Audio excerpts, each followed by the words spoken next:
The Honorable Speaker.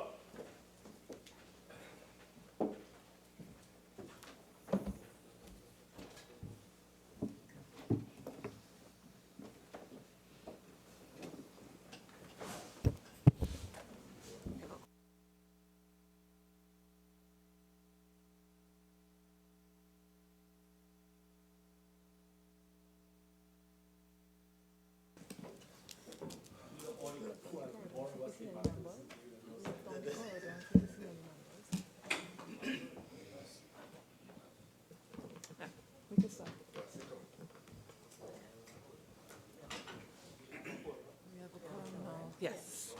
Member for Barataria. Thank you, Madam Speaker. You know, Madam Speaker, while listening to the member for St. Joseph a while back, it dawned on me that, and I agree with him, that the law takes a while to catch up with reality. And it is so true, because after listening to the discussions, and that has been going back and forth, one would swear that we are still in the dark ages where child marriages are taking place, where young girls are brought kicking and screaming to a marriage that they don't want, and the marriage is by a 75-year-old man or whatever it may be. And it has created such an emotive sort of discussion that, unfortunately, a lot of inaccuracies have taken place. Inaccuracies to such an extent, Madam Speaker, that looking at the past itself and past behavior, and sort of extrapolating that onto the future behavior of what is occurring today, things have changed so drastically in a short period of time. But unfortunately, it would appear that it did not change much for the NCC. Because the NCC, Madam Speaker, they seem to be very emotive based on the child marriage bill that has been in the air for a while. And they were able, Madam Speaker, to give a man called Chalk Dust $100,000 700,000 TT dollars, where he sang a calypso that was completely untrue, that a 75-year-old man and a 14-year-old girl were the ones responsible for getting married. And then he starts to talk about a certain level of pedophilia, he talked about pedophilia, about greasing the copybook with what? Margarine and butter and everything else. And NCC saw it fit to put our man first. And that goes to show you the level, and not only that, Madam Speaker, he only attacked one person, a fellow called Satmaraj, who is an outspoken person for the Hindu religion. And that goes to show, Madam Speaker, the emotive content of this bill, that it has gone up, down, sideways to all different directions, back in the past, not in the future. Because if people are looking at the future, they would see that 18 years old, the 18-year-old minor, person to get married, which is what I agree with we agree with that. 18 years is a good age for marriage, and in some states, as I think the member for St. Joseph said, 21 years in India at different places. And as a result of that, we agree with that, based on the assumption that the ages correlate with maturity.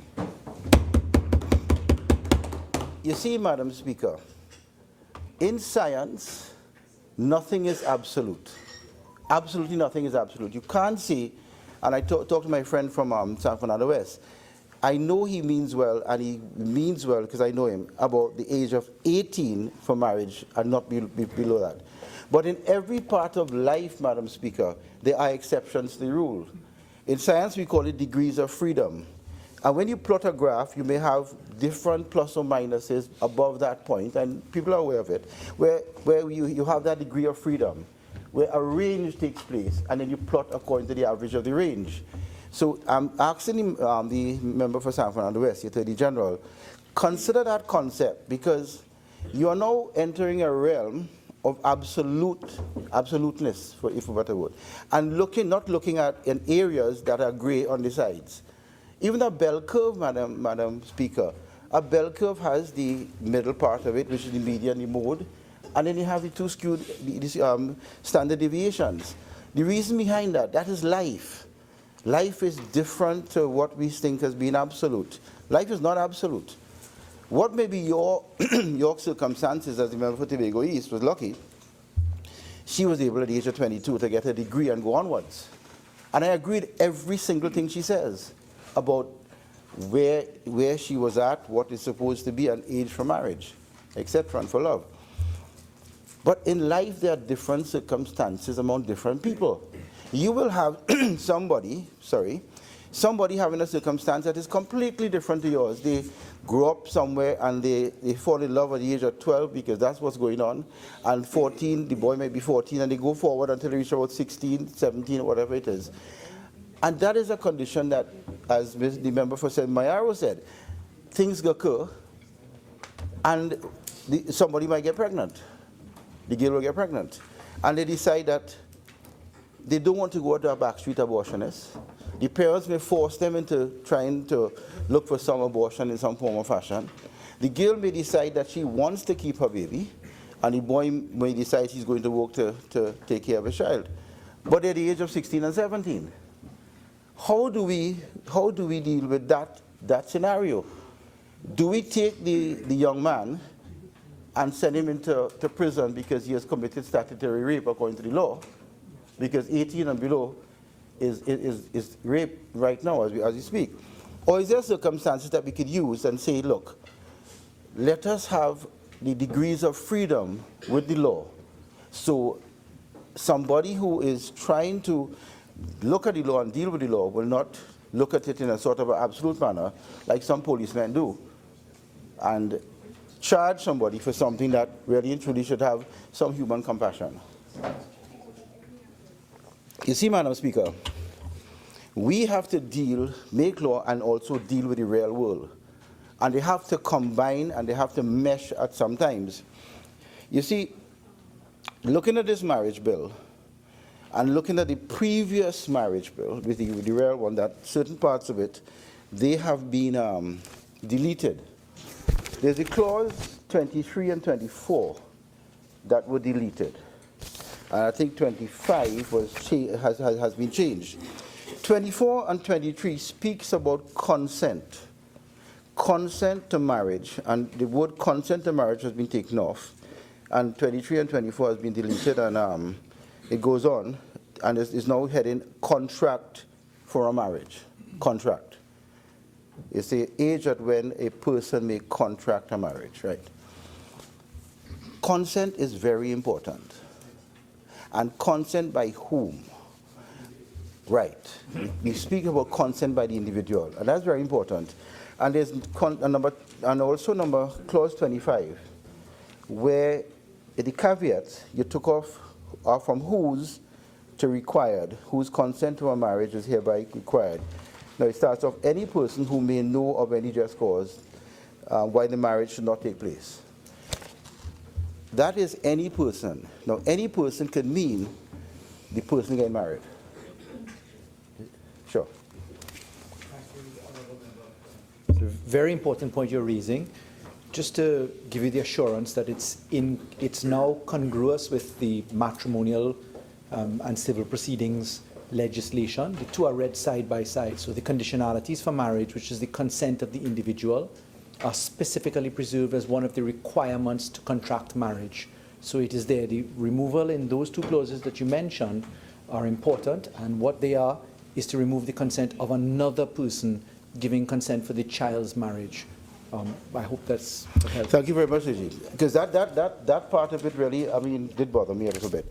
And also at the same time, somebody may not want to give consent and being dragged, kicking and screaming into a marriage and they don't want to. And by taking over that consent, I'm very glad there's a place for it. Now, I just want to go ahead, Madam Speaker, to speak a little bit about maturity. Now, when the member for St. Joseph indicated that the boy or the young man young adult. At the age of 21, is given any boy below the age of 21 is considered not adult, and any girl below the age of 18 is not considered adult. So 18 for girls, 21 for boys, and that is what I think the Indian legislation said, not our Indian legislation. Madam Speaker, there is a reason and a hidden reason behind why that is so. And I will go back, I'll go right to birth as you go forward. Girls develop at a faster rate than boys, chronologically, maturity, etc. A girl will walk faster than a boy. Boys take a longer time to walk. A girl speaks before a boy. And a girl, they start to speak faster. A girl also holds their bottles earlier than a boy. A boy takes a longer time. There are some exceptions. I'm going after something because you will find that the level of maturity of a girl far exceeds that of a boy as they grow up in a chronological manner. And when you put a boy at the age of 10 and a girl at the age of 10 to write the same exam, you are obviously going to get the girls doing better. And because the chronological age does not match the maturity age. So you will end up now with girls doing better at, let's say, SEA, boys not doing that well. Keep it going, but they both go to a secondary school, same ages, same class, and moving up the same way, same exams. Boys at the age of 16 and girls at the age of 16, completely different. The girls are much more mature than boys at the age of 16, and so you end up now with a skewed response. Writing the same exam at the same age. So you will find the girls doing better at the age of 16 than the boys, and well, let's say, Cape and whatever it is, CXC. So they go on to A levels, and then obviously university, you have this age equality, but not maturity equality. I've always been an advocate that it must be 2 or 3 years difference. A boy at the age of 12, let's say about 12, and a girl at the age of 9 should write the exams. And it goes on like that. So you'll find that the age of 18, age of 21, boys catch up. And boys start to catch up at that age, and they start to do much better at the age of 21 onwards. Girls, on the other hand, some rise to the top of the corporate ladder, some move out, because the maturity difference and the competition is greater at that level. Boys tend to focus more at that level. They focus direct on something. It's human nature. Well, girls are the gatherers. They multitask. Boys can't multitask. So what you find, Madam Speaker, is a difference in maturity at those ages. And there's a reason for that. There is a scientific reason and basis for that. And when we do this, when we have our education system in such a manner, doing exactly what I said is being done, you will get girls 80% having degrees than boys 20%. And it's showing as a result of the different maturity. Now, the reason I went into that, a girl at the age of 16 and a boy at the age of 18 are basically along the same maturity levels. So I understand when the Attorney General says 18 is a good age for marriage, as they say, and onwards. But there are times when you may find, under some circumstances, the age of 16 for a girl might be necessary to have a marital cohabitation. But I want to go further, Madam Speaker. In today's world, whether you all have been listening to your children or not, none of my daughters have shown me that they want to get married. Neither. They have not. And what they have been telling me is that there's a large world outside there, in the internet, the cloud, and a whole different system that we're not even discussing about here, that there has come a time where we are talking about marriage at the age of 18, dowry, kicking and screaming, but that's long gone. It's gone. We're talking about something that's gone. We're making rules for something that's not there. It's not happening as much. Less than 0.1% of the population. It's less than 0.1%. It's there, yes, we need the rules. We need the rules. But we have to also think outside the box too. Different things happen differently. And you have the development, Madam Speaker, of the 5- and 10-year marriage contract. It's coming. Because people live longer. The age of, I think a male is about 79 and lady is 80-something, or 79 and 74. So people are living longer. Divorces have reached 50% in the United States of America. So you're looking at a different world outside here as compared to what we're legislating for here, Madam Speaker. And the development of the 5-year and the 10-year contract is starting to take root in such marriage contract that if one, and it needs the two members to agree to it after 5 or 10 years, or else it's null and void. And now they have to work out the maths about the assets, etc. But what I'm saying is that in about 1995, the internet wasn't a great thing. 2000 wasn't much, but look at the internet today. It's gone crazy. I mean, hotels have been disrupted with Airbnb, taxis, Uber, Amazon, destroying every single brick and mortar establishment. That's what's happening now. So when you look at marriage, what happens? Are we legislative? Somebody wants to get married on the internet. What happens?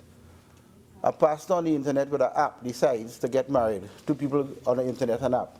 How do you stop that? How do you stop that? I'm just throwing out ideas, Madam Speaker.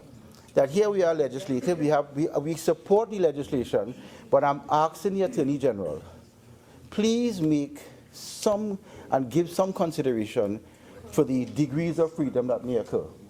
The ones that the member from Mayaro indicated that when the powers that be, the NGOs, the priest, the imam, the pundit, has to be consulted because somebody gets pregnant before under the age. We need to take that into consideration rather than being absolute. Because if we don't, Madam Speaker, we are going to end up, and this is just my thoughts, we are going to end up with an increased amount of young people cohabiting without marriage. It's happening now, but it'll increase. We are going to have what they call illegitimacy, children born outside of marriage to a larger extent. We are going to have, and may have, a higher amount of backstreet abortions to prevent the authorities from sending somebody to jail. And we may have a lot of secretive abortions with this legislation. I'm not saying I'm not pushing it on the Attorney General, but if there are no way out, there is nothing to do except an absolute system, you are going to end up, Madam Speaker, with people trying to protect themselves. You are going to get that. And by protecting themselves and taking a different road that is not the real trodden road, you will find people doing different things and could end up in legal problems. So, Madam Speaker, looking at that and dealing with that argument, I want to ask the Attorney General to give it consideration, because we do support the 18-year-old, but with exceptions. The NGOs, the Islamic Women's Group, the Hindu Women's Group, everybody, they have all come out and asked for the exceptions. And I think it's fair, because these organizations are the ones who have to deal with those problems. And they're asking that we, as members of Parliament, give that consideration. So, Madam Speaker, I don't really and truly, I don't speak long. I try to keep my thoughts very, very tight. So I want to thank the members for listening and decided to just throw out some different ideas, because we have spoken a lot about the bill itself and different parts of the bill. So with those few words, Madam Speaker, I thank you. But for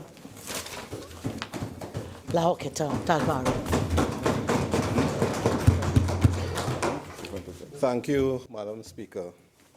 Let me just begin by congratulating the Attorney General for producing this landmark piece of legislation that really intends to bring our laws, our marriage laws, into the 21st century.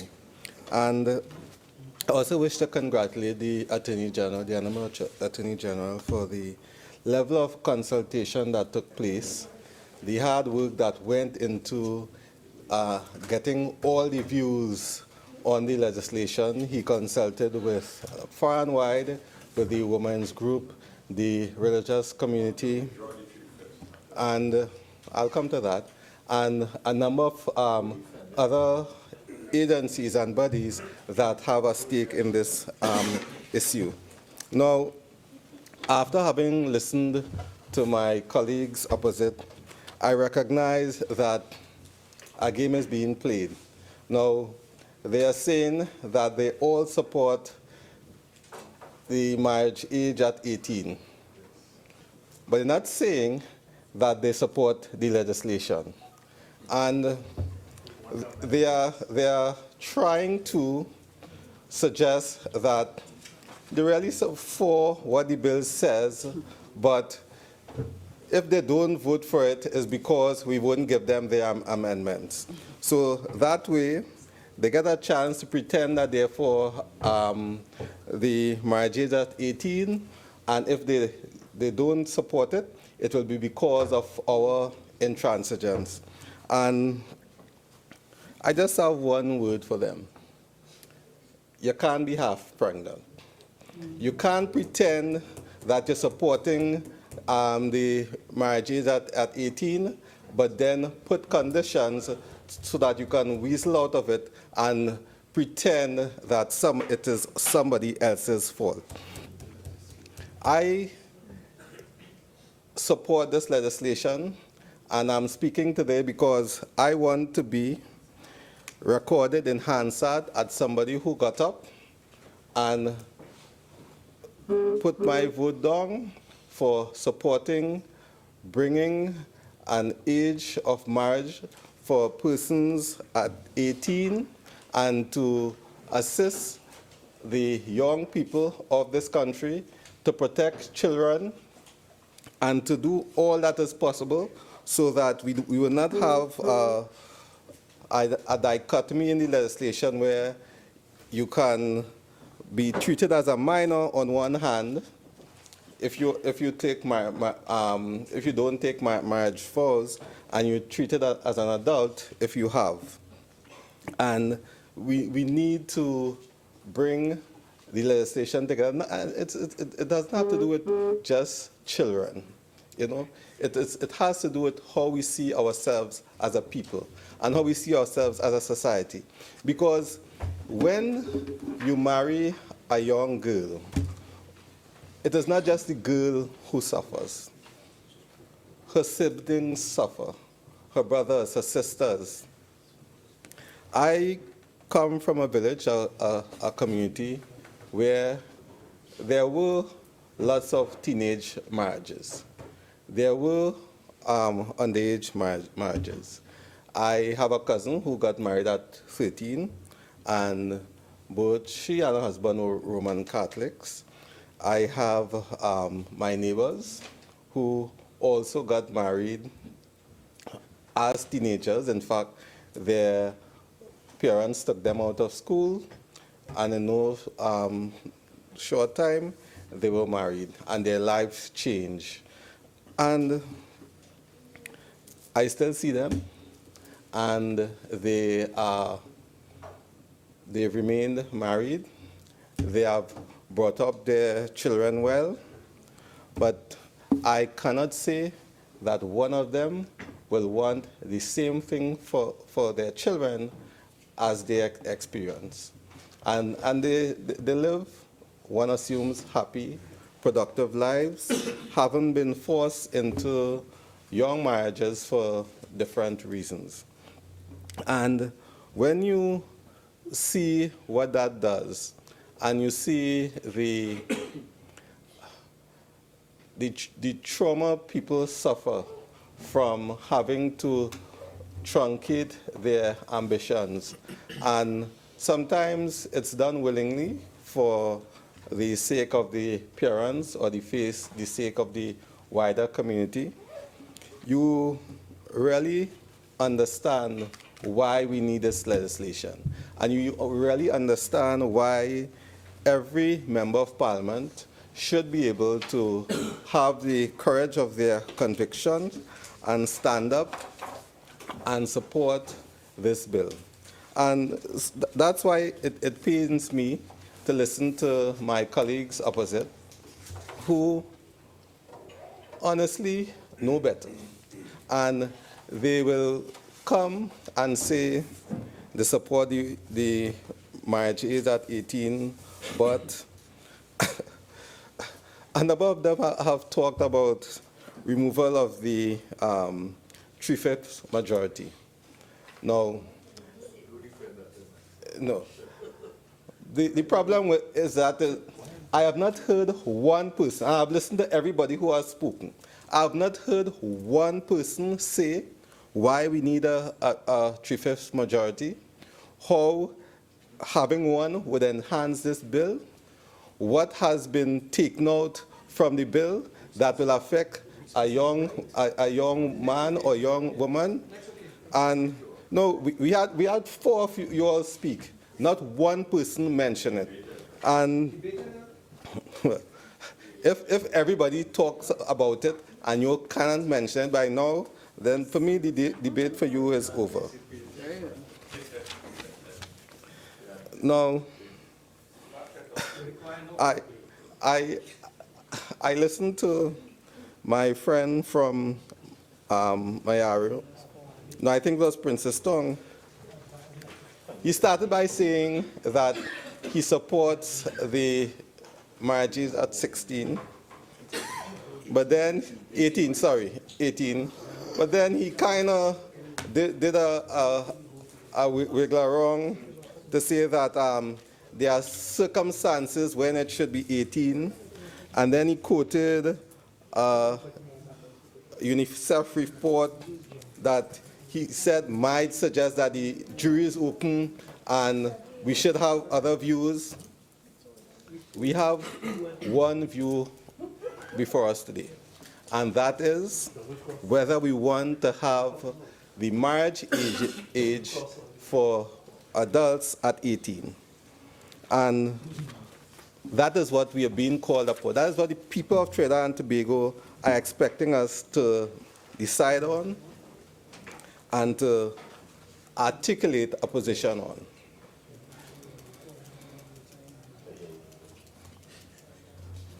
Now, a lot of was made by the MP for Mayaro on the connections to the religious community and religious organization. And then he made an amazing statement. He said that if we pass this bill, things will fall apart. And I kept listening to hear him say, what things will fall apart? I didn't hear that. And he then made a segue saying that because things will fall apart, we need religious organizations to come into play to protect the society. None of these things made any sense. And after a while, I recognized that the UNC does not intend to support the bill. I suspect that's not a view that is held by all the members, because I note that there are some conspicuous absences on the bench, but when we return, everybody will have a chance to speak.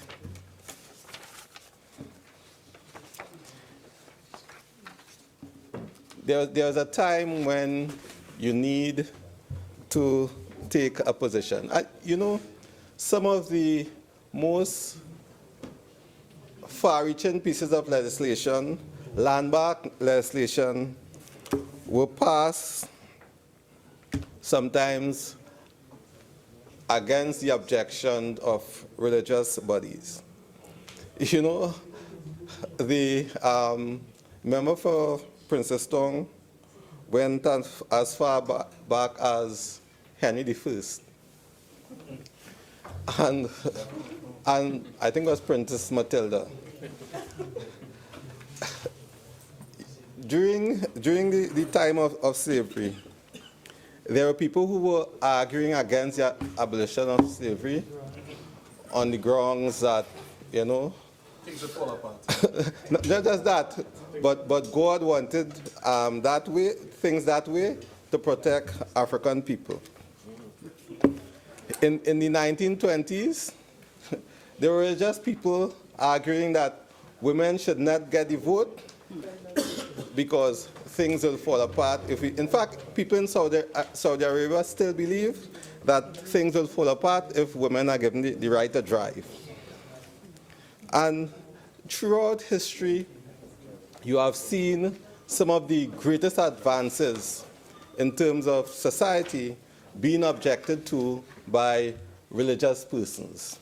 And while I respect the work that has been done by the Mahasabha, all the Muslim organizations, the Christian organizations, and even though we start the session of every session of Parliament with a prayer, that does not remove from us the responsibility to pass legislation and deliberate on these issues using our own judgment. For me, this bill is not just about young girls and young boys. It's about creating a culture that respects our young people and respects women. And when we have legislation that allows women to be objectified, it leads to a culture where rape is prevalent, where violence against women is prevalent. And only this week, on the front page of the Washington Post, there was an article about Trinidad Carnival and Calypso Rose, and most of it wasn't positive. It spoke to the fact that in Trinidad and Tobago, women are objectified to such an extent that a 76-year-old woman has a hit because she's singing a calypso against male violence in the society and saying, leave me alone. And we have a responsibility to treat with those issues. This bill is one of the ways that we are going to treat with those issues. And we, as parliamentarians, have a responsibility to take a stand to say that we will support the marriage of adults, not children, that we will protect the young boys and girls in the society, that we will not mince words or weasel out to try to appease some patriarch. No, they are misguided views, and I really believe, that people may, with all good intentions, and I respect the work that have been done by religious bodies, but on this issue, they are wrong. And they are as wrong as the people who stood up to defend slavery. They are as wrong as the people who supported who are against giving women the vote. They are as wrong as the people who oppose universal adult suffrage. And for those who said the world is flat, we time changes, and some people do not change with the time. And this is an administration. We live in the 21st century, and we recognize that changes have to be made to create the kind of society that we want. This bill is an attempt to do that. I support it wholeheartedly, and all I can do is to ask you all to come on board, and look at the future of Trinidad and Tobago, look at what we aim to do with this bill, and join us. We can do this together. Thank you.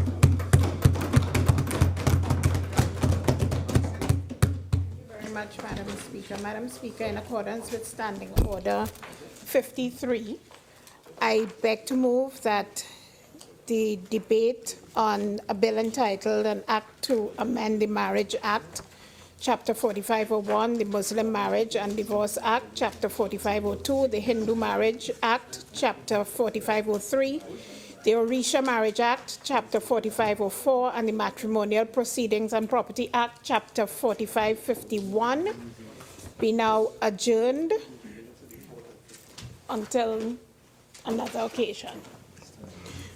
Honorable members, the question is that the debate on a bill entitled An Act to Amend the Marriage Act, Chapter 4501, the Muslim Marriage and Divorce Act, Chapter 4502, the Hindu Marriage Act, Chapter 4503, the Orisha Marriage Act, Chapter 4504, and the Matrimonial Proceedings and Property Act, Chapter 4551 be adjourned.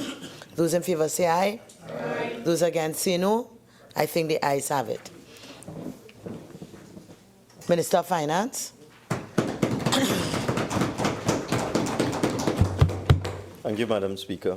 I beg to move that a bill entitled An Act to Amend the Public Procurement and Disposal of Public Property Act 2015 to reduce the term of office for the regulator and other members of the board appointed to govern the Office of Procurement Regulation be now read a second time. Madam Speaker, I think I can say without fear of reasonable contradiction that this is a simple bill. It has one clause. Apart from the title, that is. And the bill seeks to amend the Public Procurement and Disposal of Public Property Act to change the term of office of the regulator, the procurement regulator. In the original legislation, the term of office was set at 7 years. And when we went to a joint select committee early in the life of this government, with some amendments to that legislation, at the time we discussed reducing the term of office of the regulator from 7 years to 5 years, and accepted advice that because that change was not part of the matters that were referred to the Joint Select Committee, that we should not seek to introduce that amendment to the amendment bill at the time. I think on the next occasion I will just do it, because we are now having two debates about essentially the same thing, and we shouldn't. The reason for the reduction from 7 to 5 is that the term of office of the president is 5 years, the parliament is 5 years, the government is 5 years, and we saw no reason for any other official who was certainly subordinate in terms of stature and status to the executive or the president, or the parliament for that matter, to have a term of office exceeding 5 years. And there's no problem in terms of the regulator overlapping governments, because it is highly unlikely that you would ever have a situation where the life of the office of the regulator would be coterminous with the parliament. Highly unlikely. For example, we are seeking to recruit the regulator in this year, 2017. So if you take 5 years, it takes you to 2022 as the end of the tenure, which would be in another government's tenure. It is just... Does he have immortality?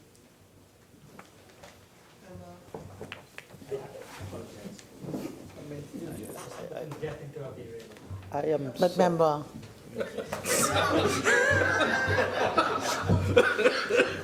Madam Speaker. I guess, but the hour is not even late. It's only 20 to 6. Carnival done. It had no fet. So I don't really understand this outburst from the member from Chaguanas West. Anyway, the bottom line is that if, as is the plan, the regulator is recruited this year, and the regulator serves his or her term and lives for that 5-year period and does not resign or demit office, then the term of office at 5 years will overlap governments and overlap administration. So there's no worry about a regulator only serving a particular government or anything like that. The other clauses, sub-clauses in clause 2 of this bill would change the term of office of the other members of the Office of Procurement Regulator so that they would all be less than 5. Because the way the system is set up, the members change on rotation, and that's another reason why you would have members of the Office of Procurement Regulator also overlapping administrations. Because, for example, someone who is appointed for a 3-year term in 2017 will run until 2020. Somebody appointed for a 4-year term would run until 2021, as the case may be. So you would have continuous renewal and overlap of membership of this office transcending administrations. Now, in the other place, we had a little argument over whether we had agreed to this or not by someone who was not a member of the committee and wasn't there, wasn't present, and just likes to argue for no reason.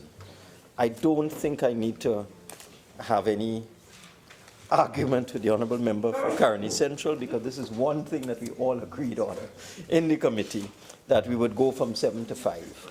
We disagreed on whether we should have a tribunal, an appeals tribunal, to look at the decisions made by the regulator. That's where we had disagreement, but we had agreement on reducing the term from 7 to 5. And therefore, not to prolong this debate, Madam Speaker, I beg to move. honorable members, I shall now propose the question for debate.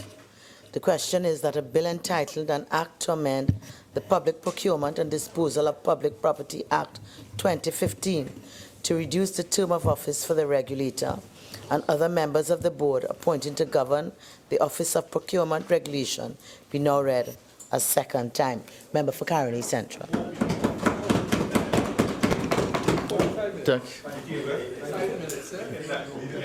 Thank you very much, Madam Speaker.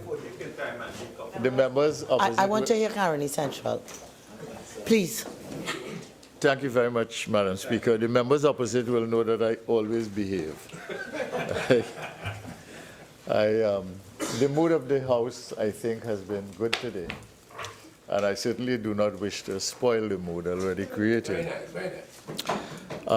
But I do want to raise a couple of issues.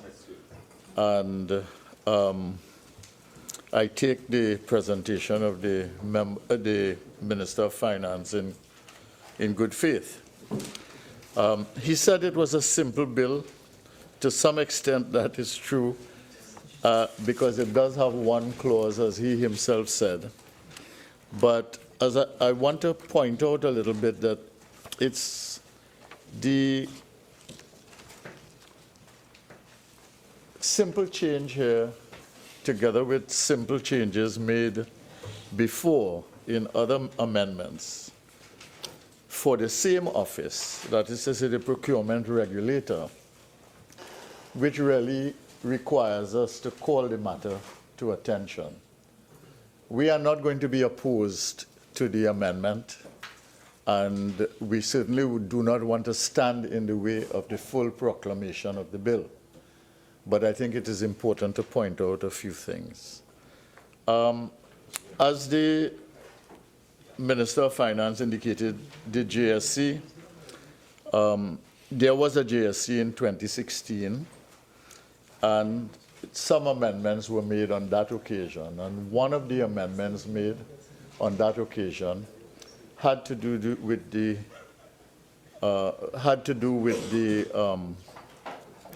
inclusion of a review tribunal which interfered with the intention of the original bill to make the procurement regulator the final arbiter in disputes before it went to court. And what they did was add another process. And in adding the process, the method of selection and appointment was exactly the same as the procurement regulator and all the members of the board, so that you had parallel institutions, equivalent powers, which had the effect of reducing the authority and autonomy of the procurement regulator. And what this does, this small amendment here, which reduces the term to 5 years, the original intention was 7 years, and with the opportunity to renew, not automatic, but on performance, what that would have done was to give a certain security of tenure to the office and strengthen the autonomy and independence of the office. The minister said that I did agree to change from 7 to 5. I heard him say that in the other place, and I wanted to give him the benefit of the doubt, but I did ask for the report from the last JSC, and I noted on the day that that issue was minuted, it was the one day I was absent from the Joint Select Committee proceedings. No, I'm just telling you that, right? I was absent on the day that the minute, that was the one day I was absent. I came, maybe I did not fight it. Yes. Maybe I did not fight it. I'm not going to fight with you. I just want to point out that I could not confirm the minister because I wasn't present. But I mean, I may have raised the issue. I cannot recall now, and I do not want to say anything that is not true. But anyway, I wouldn't fight that. The simple point that I wish to make, though, is that, you know, this is a simple amendment here. As he said, one paragraph and a few lines, really. And then the last amendment that we did, emanating out of the JSC, was a little more elaborate, but not very, very complex. It had to do with the establishment of the review tribunal, and it had to do with the inclusion of land, something I didn't think was necessary because it was covered. So it reinforces that part, so we have no problem with that. And basically included a couple of clauses, basically 7 clauses, and about maybe 3 or 4 pages. But the bill itself, and this is, I'm not going to be long, Madam Speaker, because I don't think the debate requires that we go into a long history on this. But this bill is 51 pages, right? The original act, number 1 of 2015, which was amended in 2016. And when you look at the 51-page piece of legislation, and people talked about landmark legislation, this piece of legislation is landmark legislation. This has and will continue to change the procurement landscape of this country if it is properly managed and executed. And therefore, the point I want to make is that part 2 of this landmark bill, continuing from page 11 in the original bill to page 41. So parts 2 until the end of part 3,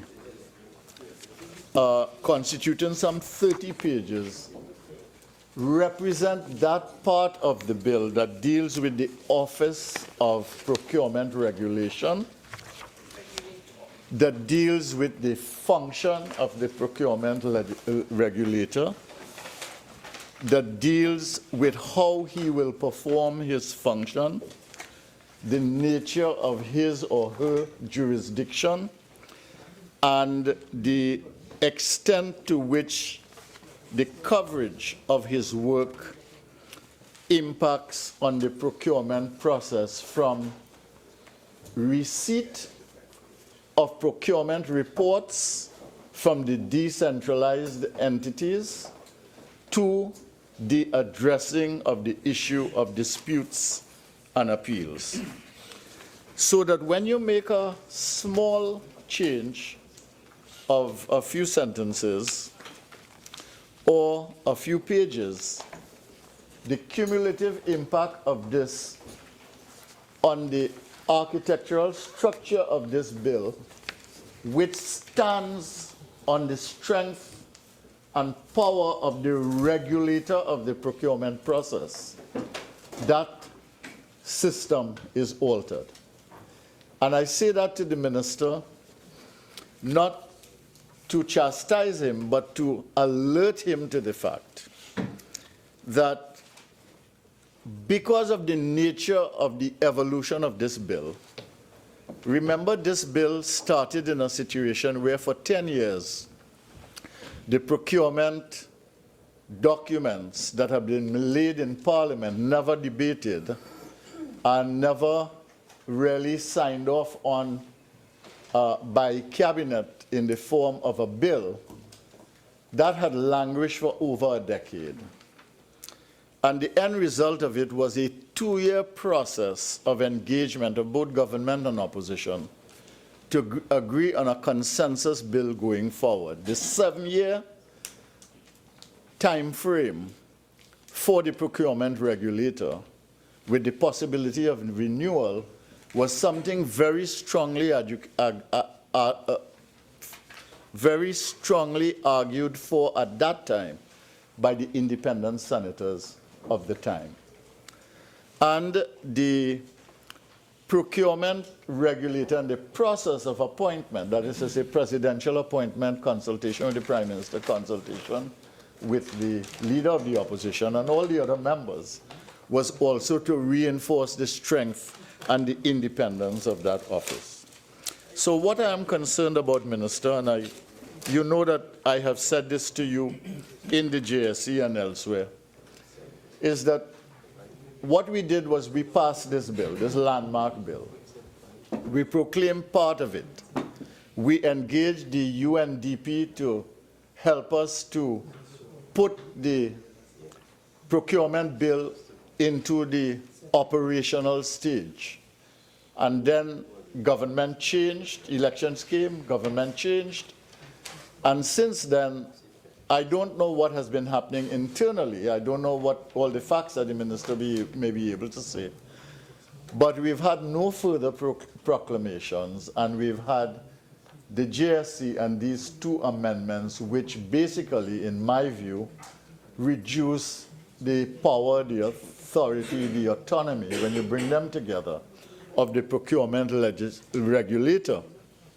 And the procurement regulator is the key figure, and the procurement regulation process and system established here is the key issue in this piece of legislation. So that if I am correct, and the minister can correct me if I am wrong, if I am correct, I think what we are seeing is bit by bit a whittling down of that independence and autonomy of the Office of Regulation and the Procurement Regulator and the commissioners or the board members of that commission. I want to say that we need to put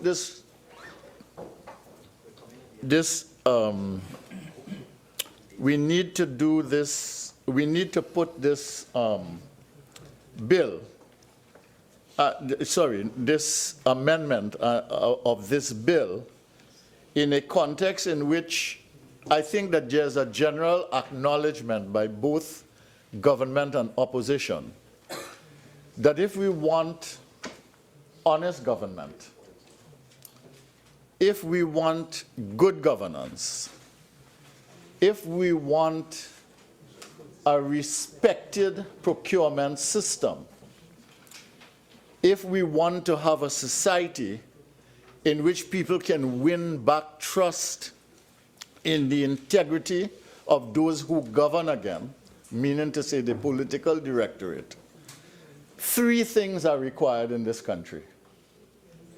One of these is the autonomy and authority and power necessary for the Auditor General, so that that office can do its business in such a way to be free of any kind of political interference and, as a result, keep the entire system, political directorate and public administration, keep it honest.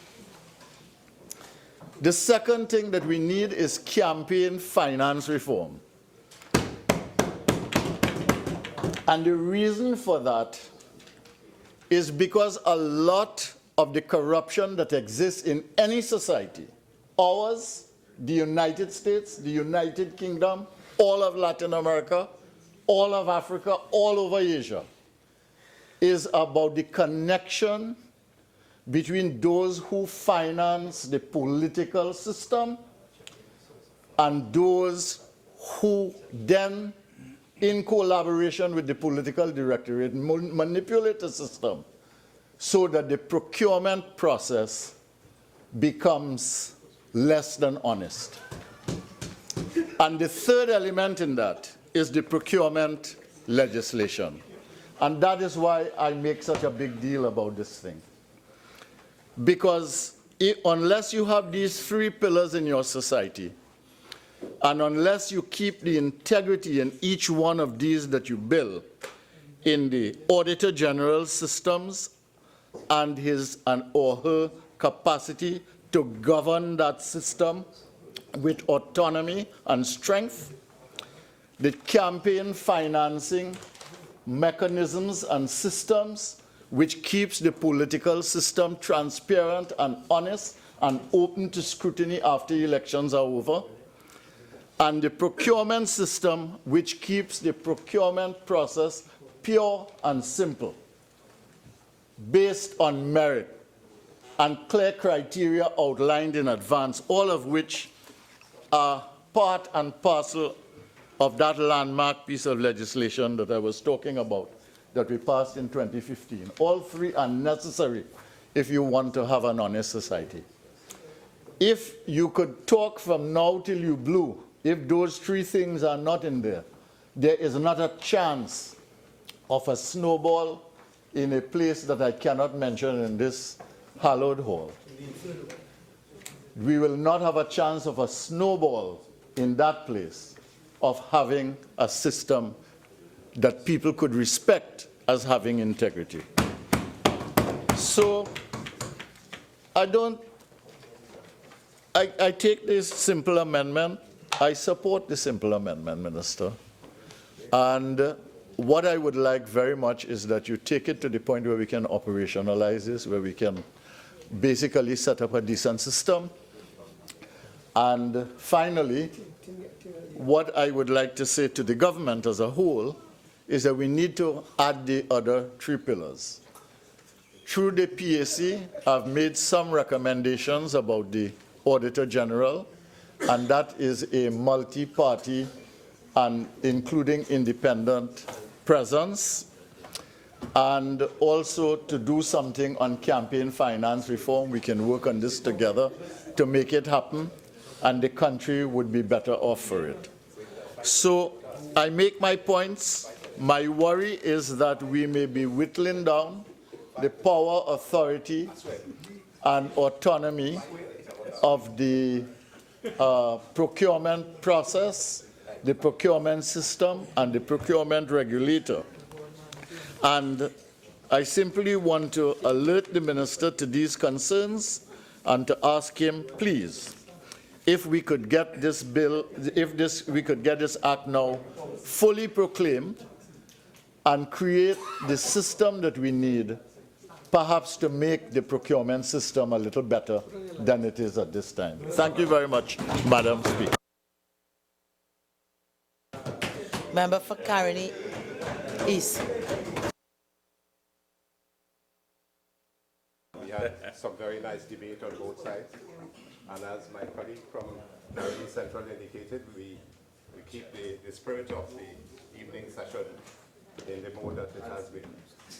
I have told the Minister of Finance I should not be long, but there are just one or two areas. The first is, I want to ask the Minister if he would be kind enough to indicate where we are in terms of the proclamation issue, whether Cabinet has sent to His Excellency the President in terms of the completion and the need for the proclamation by His Excellency. We know that it has been assented to. I stand here because, Madam Speaker, I was on that JSC for 5 years, and as usual, the Minister of Finance, as I always tell him, conducts a JSC with fairness and with transparency.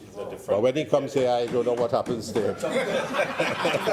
Jekyll, Mr. Hyde, is a different creature. But this is about 5 joint select committees that I sat with him on. One was the alcohol, the breathalyzer. The other was the tobacco bill, then the children's bill, then this one recently with the procurement, and of course the FATCA. And we conduct the work in an atmosphere of transparency and with the objective of ensuring that when we come to Parliament, we come with a proper bill.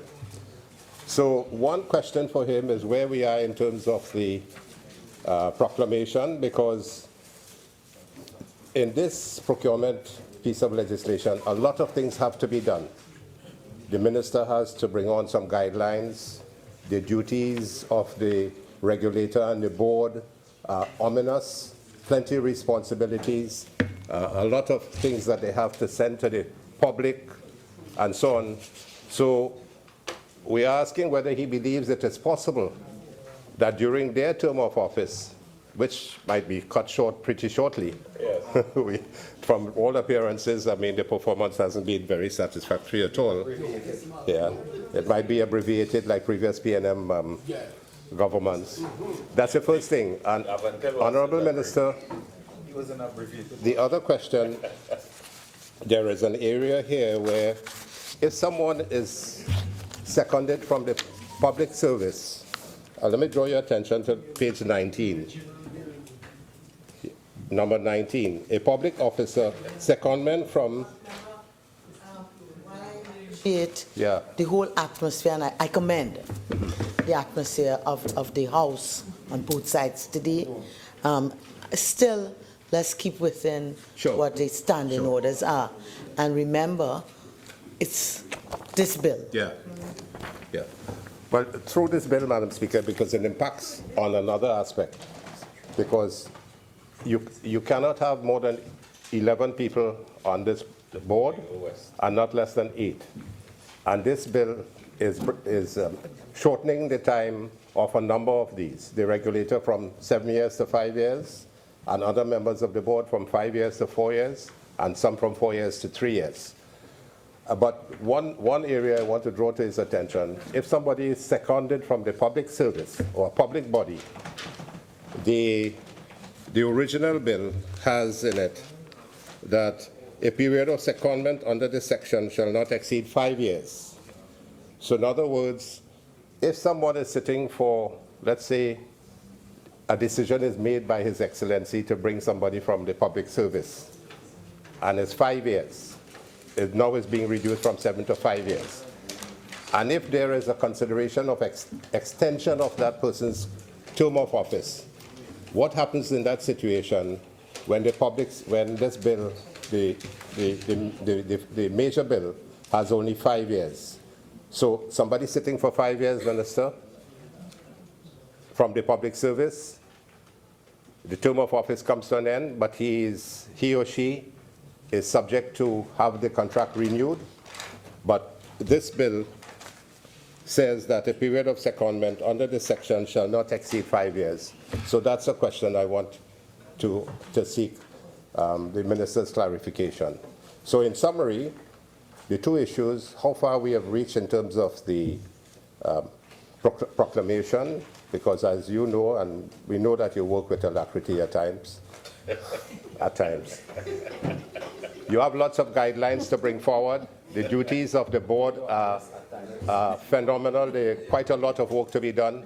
Do you believe, let's hear what you have to say as far as where you think that you might be, let's say a year from now or 2 years from now. Right. Thank you very much, Madam Speaker.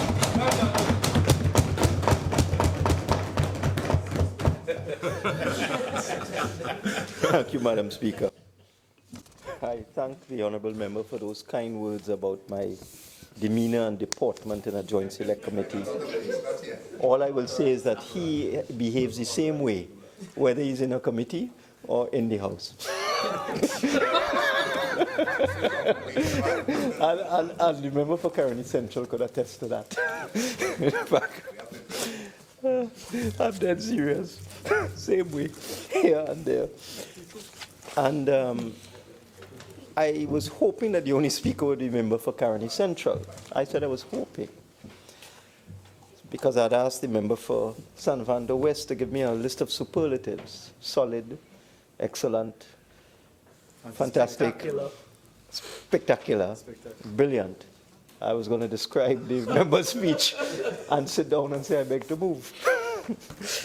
But unfortunately, the member for Caroni East has raised some issues. And Madam Speaker, I do not intend to broaden this debate. I simply wish to thank all members of the opposition who have contributed. I wish to thank the member for Caroni Central for supporting the amendment, and I beg to move.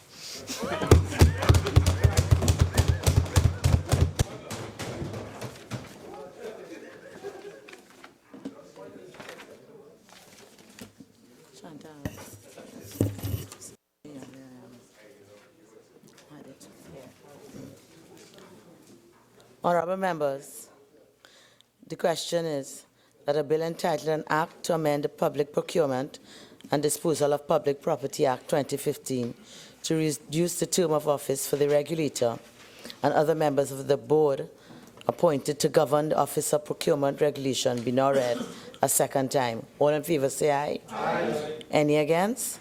The ayes have it. Minister of Finance. To amend the Public Procurement and Disposal of Public Property Act 2015 to reduce the term of office for the regulator and other members of the board appointed to govern the Office of Procurement Regulation. Minister of Finance. If you produce one, I have to investigate you. Madam Speaker, in accordance with Standing Order 68-1, I beg to move that a bill entitled the Public Procurement and Disposal of Public Property Amendment Bill 2016 be committed to a committee of the whole. Members, the question is that a bill entitled the Public Procurement and Disposal of Public Property Amendment Bill 2016 be committed to the committee of the whole. All in favour say aye. Aye. Any against? The ayes have it. This House will now go into the committee of the whole to consider the bill clause by clause.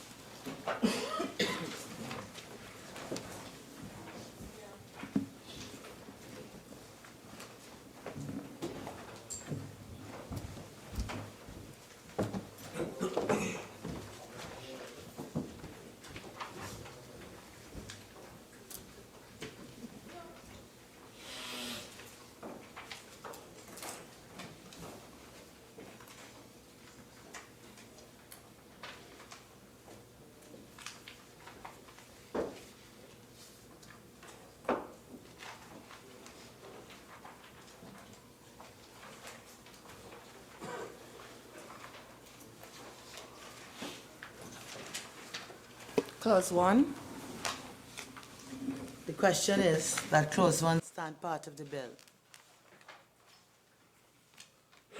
The question is that clause 1 now stands part of the bill. Those in favor say aye. Aye. Those against say no. I think the ayes have it. Clause 1 now stands part of the bill. Clause 2. The question is that clause 2 stand part of the bill. The question is that clause 2 now stand part of the bill. Those in favor say aye. Aye. Those against say no. I think the ayes have it. Clause 2 now stands part of the bill.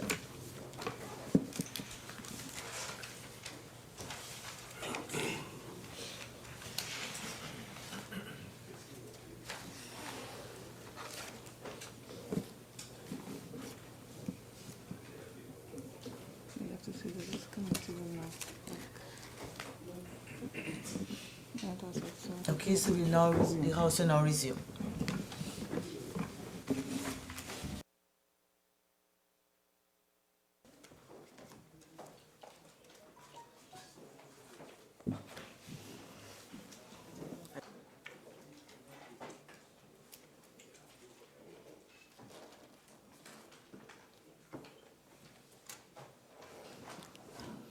Minister of Finance.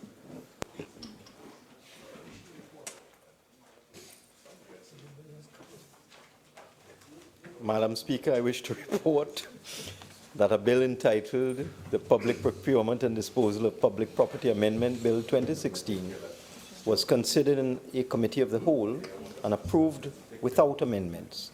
I now beg to move that the House agree with the committee's report. Members, the question is that this House agree with the committee's report on a bill entitled the Public Procurement and Disposal of Public Property Amendment Bill 2016. All in favor say aye. Aye. Any against? The ayes have it. Minister of Finance.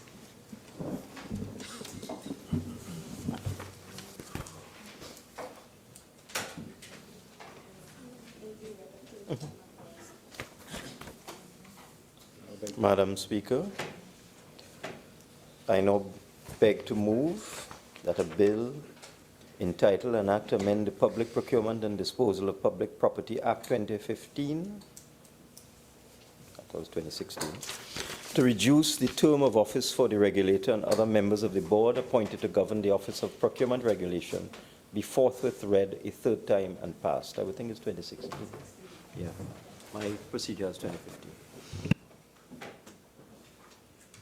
Honorable members, the question is that a bill entitled An Act to Amend the Public Procurement and Disposal of Public Property Act 2016 to reduce the term of office for the regulator and other members of the board appointed to govern the Office of Procurement Regulator be now read a third time and passed.